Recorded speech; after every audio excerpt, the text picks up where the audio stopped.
ચાલો શરૂ કરીએ. આજે આપણી પાસે જે સ્ત્રોતો છે એ એક ખૂબ જ ઊંડા વિચાર પર કેન્દ્રિત છે. અને કદાચ થોડો વિરોધાભાસી પણ છે. હા, બિલકુલ. કલ્પના કરો કે કોઈ સર્વશક્તિમાન સર્જનહાર છે, જેણે સમય, અવકાશ બધું જ બનાવ્યું છે. એટલે કે તે દરેક વસ્તુનો માલિક છે. બરાબર. પણ પછી તે પોતે જ એક સર્જિત જીવ, એક મનુષ્ય બનવાનું નક્કી કરે છે. અને શા માટે? જેથી તે એ જ વારસો પ્રાપ્ત કરી શકે જે પહેલેથી જ તેનો હતો. આ વાત થોડી વિચિત્ર નથી લાગતી? બિલકુલ. પહેલી નજરે તો આ વાત ગળે ઉતરે એવી નથી. જો તમે કોઈ કંપનીના માલિક હો તો તમે ઇન્ટર્ન બનીને ફરીથી કંપનીને મેળવવા માટે મહેનત શું કામ કરો? હા, એ જ તો.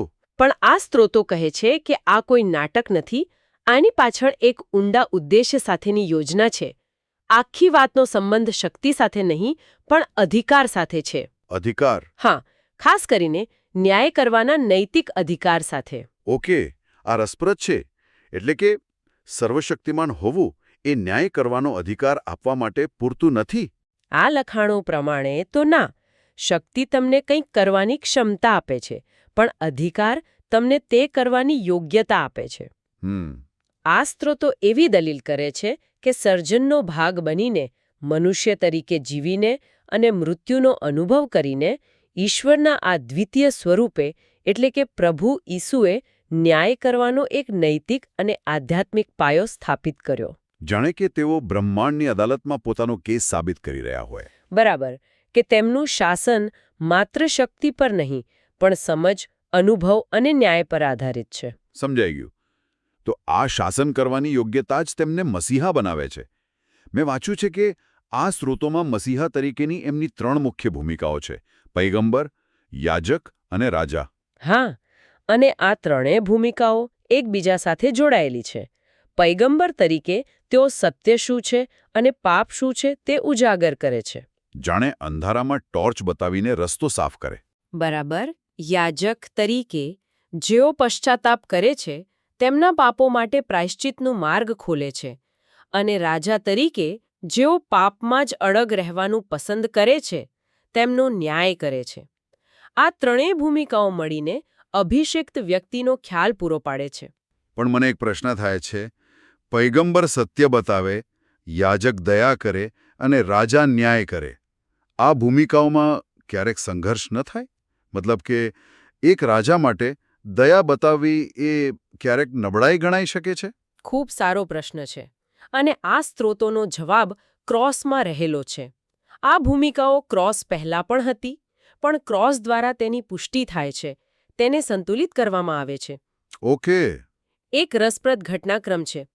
જ્યારે ઈસુ મૃત્યુ પછી હેડ્સમાં એટલે કે આ લખાણો મુજબ મૃત્યુલોકમાં પ્રવેશ કરે છે, ત્યારે શેતાન એમની આજ્ઞા માનવાનો ઇનકાર કરે છે. હવે ઈસુ ત્યાં જ રાજા તરીકે તેનો નાશ કરી શકતા હતા, પણ તેઓ એવું નથી કરતા. શા માટે નહીં? એમની પાસે તો સત્તા હતી. કારણ કે ક્રમ ખૂબ જ મહત્વપૂર્ણ છે. તેઓ તરત જ ન્યાય નથી કરતા. પહેલા તેઓ ક્રોસ દ્વારા દરેક સર્જિત જીવની સ્વતંત્ર ઈચ્છાને એક તક આપે છે. જાણે કહી રહ્યા હોય કે ન્યાય કરતા પહેલા હું તમને પ્રેમ અને સત્યનો સંપૂર્ણ પુરાવો આપીશ. બરાબર. અને એ પુરાવો એટલે ક્રોસ. ક્રોસ પછી જ ન્યાયનો તબક્કો શરૂ થાય છે. આ બતાવે છે કે તેમનું શાસન તાનાશાહી નથી. તમે કહ્યું કે ક્રોસ એ બધી ભૂમિકાઓની પુષ્ટિ કરે છે. આનો અર્થ એ થયો કે ક્રોસ આખી યોજનાના કેન્દ્રમાં છે. તો ચાલો એને જ બરાબર સમજીએ. સ્ત્રોતો કહે છે કે ક્રોસના એક નહીં પણ 4 ઊંડા અર્થ છે. પહેલો અર્થ છે ઈશ્વરના પ્રેમનું પ્રમાણ. હા, આ વિચાર એવો છે કે આદમના પાપને કારણે જે નુકસાન થયું હતું એની કિંમત ચૂકવવી જરૂરી હતી.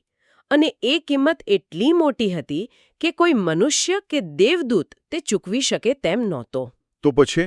એટલે ઈશ્વરે પોતે જ એ કિંમત ચૂકવવાનું નક્કી કર્યું.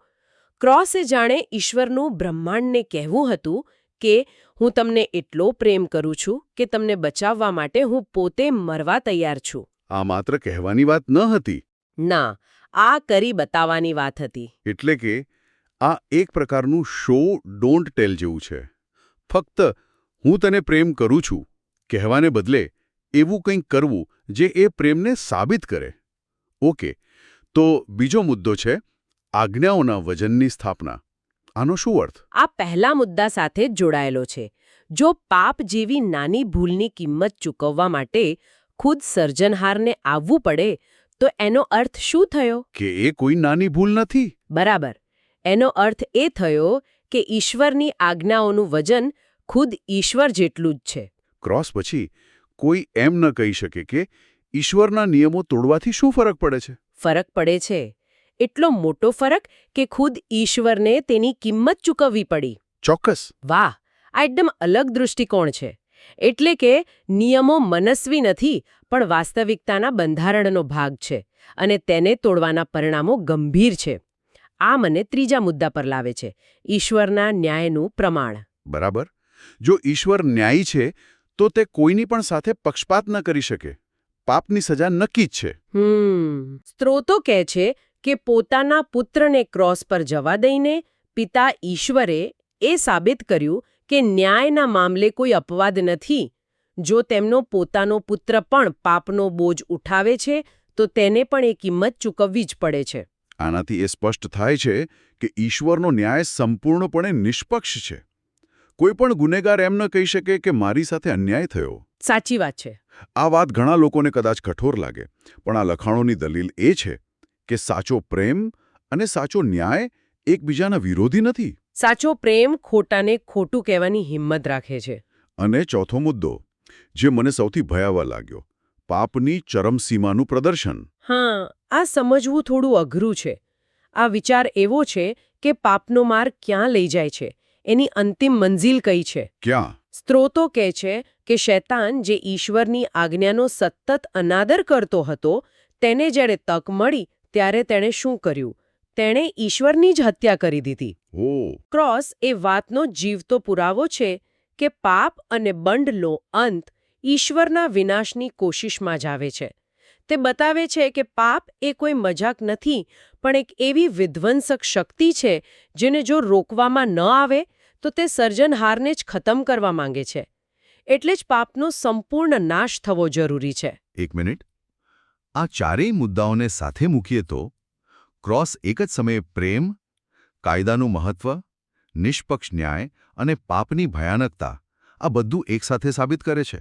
હા, આ કોઈ એક ઘટના નથી, પણ એક બ્રહ્માંડીય જાહેરાત છે. બિલકુલ. અને એટલે જ તે ન્યાય કરતા પહેલા આવે છે, જેથી જ્યારે ઈશ્વર ન્યાય કરે ત્યારે કોઈ એમ ન કહી શકે કે અમને તક નહોતી મળી અથવા અમને ખબર નહોતી કે ઈશ્વર કેવા છે. ક્રોસ દ્વારા ઈશ્વરે પોતાના બધા જ પત્તા ખુલ્લા મૂકી દીધા છે.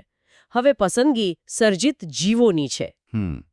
ઓકે, આનાથી ક્રોસનું મહત્વ તો સ્પષ્ટ થાય છે, પણ હજી પણ મારો મૂળભૂત પ્રશ્ન તો એ જ છે, આટલી લાંબી, જટિલ અને દર્દનાક પ્રક્રિયાની જરૂરત શું હતી?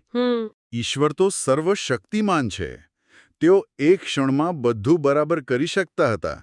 તેઓ બળજબરીથી શૈતાનનો નાશ કરીને પોતાનું શાસન સ્થાપિત કેમ નથી કરી દેતા? કારણ કે આ સ્ત્રોતો મુજબ ઈશ્વરનો ઉદ્દેશ્ય શાસન કરવાનો છે, જુલુમ કરવાનો નહીં. અને આ બંનેમાં મોટો તફાવત છે. અને એ તફાવત શું છે? એનો જવાબ એક શબ્દમાં છે: સ્વતંત્ર ઈચ્છા. સ્વતંત્ર ઈચ્છા. આપણે આ શબ્દ વારંવાર સાંભળીએ છીએ, પણ અહીં એનો શું સંબંધ છે? સંબંધ એ છે કે બળજબરીથી મેળવેલું આજ્ઞાપાલન એ સાચું આજ્ઞાપાલન નથી, એ માત્ર ડર છે. એક રોબોટ તમારી બધી જ આજ્ઞાઓનું પાલન કરી શકે છે, પણ એ તમને પ્રેમ ન કરી શકે. બરાબર.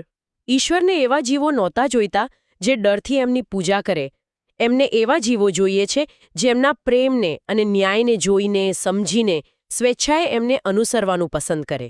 કારણ કે બળજબરીથી દબાવેલી બંડખોરી અંદર તો જીવતી જ રહે છે. ચોક્કસ. પણ જ્યારે કોઈ સ્વેચ્છાએ પ્રેમ પસંદ કરે છે ત્યારે બંડખોરીની સંભાવના જ મરી જાય છે. આ તો એકદમ માતા પિતા જેવી વાત થઈ. તમે તમારા બાળકને રૂમમાં બંધ કરીને તેને ખરાબ સંગતથી બચાવી શકો છો, પણ તમે ખરેખર તો એવું ઈચ્છો છો કે તમારું બાળક પોતે જ સમજીને ખરાબ સંગતથી દૂર રહે. કારણ કે તે તમારા પર વિશ્વાસ કરે છે. હા, પેલું નિયંત્રણ છે, બીજો સંબંધ છે. તમે બરાબર સમજ્યા. ક્રોસ એ સંબંધ બાંધવાનો પ્રયાસ છે. તે ઈશ્વરનો એવો તર્ક છે જે કહે છે, જુઓ, મેં તમારા માટે શું કર્યું છે, હવે શું તમે મારા પર વિશ્વાસ કરશો? આથી ક્રોસ એ સ્વતંત્ર ઈચ્છાને બળજબરીથી તોડવાનું નહીં પણ પ્રેમથી જીતવાનું સાધન છે. આ સમજવા માટે સ્ત્રોતો આદમ અને ઈસુની સરખામણી કરે છે. આદમ જે પહેલો મનુષ્ય હતો અને ઈસુ જેને અંતિમ આદમ કહેવામાં આવે છે. આ સરખામણી શું સમજાવે છે? આ સરખામણી અધિકારના તફાવતને સમજાવે છે. ઈશ્વરે આદમને એદન બાગની જવાબદારી સોંપી હતી. એનું કામ બાગનું રક્ષણ અને સંચાલન કરવાનું હતું. પણ તે બાગનો માલિક નહોતો. બરાબર, તે એક પ્રતિનિધિ, એક મેનેજર જેવો હતો. એટલે કે તે એક પ્રોપર્ટી મેનેજર જેવો હતો જેને પ્રોપર્ટીની દેખરેખ રાખવા માટે રાખ્યો હોય. બરાબર. અને જ્યારે મેનેજરે ભૂલ કરી ત્યારે તેણે પોતાની નોકરી ગુમાવી દીધી અને પ્રોપર્ટીમાં બગાડ ફેલાઈ ગયો. આનાથી વિપરીત ઈસુ અંતિમ આદમ તરીકે આવે છે. હા, પણ તે મેનેજર તરીકે નથી આવતા, તે માલિક તરીકે આવે છે. મૃત્યુ સુધી આજ્ઞાનું પાલન કરીને તેઓ માત્ર એક બગીચાનો નહીં પણ સમગ્ર બ્રહ્માંડનો વારસો મેળવે છે. હવે મૃત્યુ અને મૃત્યુલોક પણ એમની માલિકીના છે. પ્રતિનિધિ અને માલિક વચ્ચેનો આ તફાવત આટલો મહત્વપૂર્ણ કેમ છે? કારણ કે બંનેના અધિકારો અલગ અલગ હોય છે. પ્રોપર્ટી મેનેજર એટલે કે આદમ ફક્ત પ્રોપર્ટીની દેખરેખ રાખી શકે, તે પ્રોપર્ટીનો નિકાલ ન કરી શકે. પણ માલિક એટલે કે ઈસુ પ્રોપર્ટીનું નવીનીકરણ કરી શકે છે અને જે ભાગો ખરાબ થઈ ગયા હોય તેને તોડીને ફેંકી પણ શકે છે. એટલે જ ઈસુને મૃત્યુ અને હેડ્સને આગની ખાઈમાં નાખવાનો અધિકાર છે. આ અધિકાર આદમ પાસે નહોતો. બિલકુલ નહીં, કારણ કે તે માત્ર એક પ્રતિનિધિ હતો. ઈસુ માલિક છે, તેથી તેઓ અંતિમ ન્યાયાધીશ છે. આ ખરેખર એક શક્તિશાળી વિચાર છે. અને આ વારસાનો ખ્યાલ માત્ર ઈસુ સુધી સીમિત નથી, બરાબર ને? સ્ત્રોતો કહે છે કે જેઓ તેમને અનુસરે છે તેઓ પણ આ વારસામાં ભાગીદાર બને છે. હા, તેઓ પણ સિંહાસનનો વારસો મેળવશે અને તેમને પણ ન્યાય કરવાના અધિકારમાં ભાગીદાર બનાવવામાં આવશે. તેઓ પૃથ્વી પર ઈસુના શાસન માટેનો માર્ગ તૈયાર કરવામાં મદદ કરે છે. અને અહીં એક બીજો ઊંડો ખ્યાલ આવે છે. અનુયાયીઓ પોતે મંદિર બની જાય છે. મારે કબૂલ કરવું પડશે, મંદિર બની જવું એ વાત થોડી કાવ્યાત્મક લાગે છે. આનો વ્યવહારમાં શું અર્થ થાય? શું આ લખાણો એમ કહે છે કે પૂજા માટે કોઈ ઇમારતની જરૂર નથી? અમુક અંશે હા. તે એક ક્રાંતિકારી વિચાર છે. આ સ્ત્રોતો મુજબ મંદિર એ જગ્યા નથી જ્યાં ઈશ્વર રહે છે. પણ જ્યાં ઈશ્વર હાજર છે તે જગ્યા મંદિર છે. બરાબર. જૂના જમાનામાં એવું માનવામાં આવતું હતું કે ઈશ્વરની હાજરી એક ખાસ ઇમારતમાં સીમિત છે. પણ હવે આ લખાણો કહે છે કે પવિત્ર આત્મા જે ઈસુનું પ્રતિનિધિત્વ કરે છે તે અનુયાયીઓની અંદર નિવાસ કરે છે. તો જો ઈશ્વરની હાજરી વ્યક્તિની અંદર જ હોય તો તે વ્યક્તિ પોતે જ એક જીવતું ચાલતું ફરતું મંદિર બની જાય છે. જે વ્યક્તિ દરેક ક્ષણે ઈશ્વરને યાદ કરે છે અને પવિત્રતાથી જીવવાનો પ્રયત્ન કરે છે એના માટે દરેક જગ્યા પવિત્ર બની જાય છે. મતલબ કે ઈશ્વર સાથેનો સંબંધ કોઈ સ્થળ કે ઇમારત પર આધારિત નથી રહેતો? ના, પણ તેના હૃદય અને જીવનશૈલી પર આધારિત બને છે. આ એક મોટી જવાબદારી છે, પણ સાથે સાથે તે વ્યક્તિને અકલ્પનીય રીતે સશક્ત પણ બનાવે છે. તો આજે આપણે જે ઊંડાણમાં ઉતર્યા એનો સાર શું છે? આપણે કોયડાથી શરૂઆત કરી હતી. બ્રહ્માંડનો માલિક શા માટે એક સર્જિત જીવ બનીને એ જ વારસો ફરીથી પ્રાપ્ત કરે? અને આ સ્ત્રોતો અનુસાર જવાબ એ છે કે આ કોઈ નબળાઈની નિશાની નથી, પણ એક ભવ્ય યોજનાનો ભાગ છે. આ યોજનાનો ઉદ્દેશ્ય દુષ્ટતાને કાચી શક્તિથી નહીં પણ પ્રેમ અને ન્યાયથી હરાવવાનો છે. તે સ્વતંત્ર ઈચ્છાને માન આપીને તેને પૂર્ણ કરવાનો માર્ગ છે. અને અંતે તે નશ્વર જીવોને અમરત્વમાં ભાગીદાર બનાવવાની પ્રક્રિયા છે. આ ચર્ચાના અંતે હું એક વિચારવા જેવો પ્રશ્ન મૂકવા માંગુ છું. આ સ્ત્રોતોમાં એક જગ્યાએ એવો ઉલ્લેખ છે કે આ બધું જે રીતે થયું તે ઈશ્વરની યોજના મુજબ જ થયું. આના પરથી એક જટિલ પ્રશ્ન ઊભો થાય છે. જો આદમે પાપ ન કર્યું હોત તો શું થાત? શું ઈશ્વરની યોજના બદલાઈ જાત? કે પછી શું આ વાર્તા શરૂઆતથી જ આવી રીતે લખાયેલી હતી? જેથી ઈશ્વરના પ્રેમ અને ન્યાયનું આવું ઊંડું સત્ય પ્રગટ થઈ શકે. કદાચ. એટલે કે સ્વતંત્ર ઈચ્છા વિરુદ્ધ દૈવી પૂર્વ નિર્ધારણ. શું આપણી પસંદગીઓ ખરેખર પરિણામ બદલી શકે છે કે પછી બધું પહેલેથી જ નક્કી છે? બરાબર. આ સ્ત્રોતો જાણે એવું સૂચવે છે કે કોઈક રીતે આ બંને વાતો સાચી છે. આપણી પસંદગીઓ વાસ્તવિક છે અને તેના પરિણામો પણ વાસ્તવિક છે, અને છતાં પણ ઈશ્વરની અંતિમ યોજના પૂર્ણ થાય છે. આ એક એવો વિરોધાભાસ છે જેના પર વિચાર કરવાથી આપણને આપણી સ્વતંત્રતા અને બ્રહ્માંડમાં આપણા સ્થાન વિશે કંઈક નવું શીખવા મળી શકે છે. હા, આ એક એવો મુદ્દો છે જેના પર મનન કરવા જેવું છે.